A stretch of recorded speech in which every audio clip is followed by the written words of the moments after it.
Hachette Audio presents Marina. Written by Ruiz Zafon. Translated by Lucia Graves. Read by Daniel Weyman.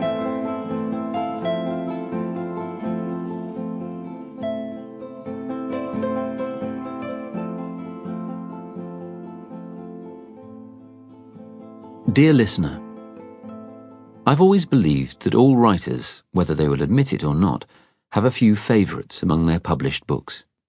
These preferences are seldom related to the intrinsic literary value of the work or the success it might have achieved, if any. The naked truth is, one just tends to feel closer to some of one's offspring than to others. Of all the books I've published, ever since I picked up this odd business of the novelist trade back in prehistoric 1992, Marina remains one of my favourites.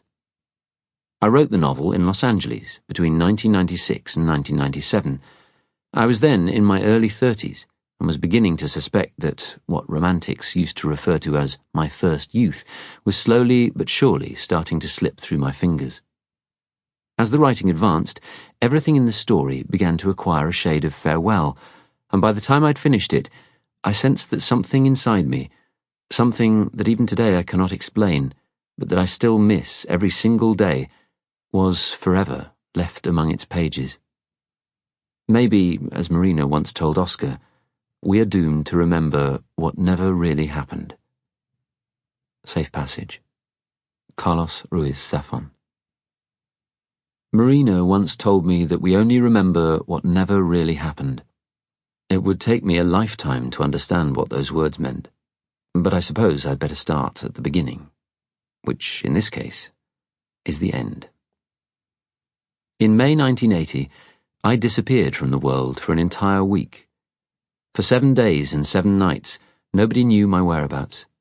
Friends, companions, teachers, and even the police embarked on a futile search for a fugitive whom they suspected dead, or at best, lost in the wastelands of the wrong side of town, suffering from amnesia or something worse. By the end of that week, a plainclothes policeman thought he had recognized the boy. He seemed to fit my description. The suspect was spotted wandering around Barcelona's Estación de Francia, like a lost soul in a cathedral hammered out of iron and mist. The policeman ambled up to me just like a character of his ilk would in a crime novel. He asked me whether... Sample complete. Ready to continue?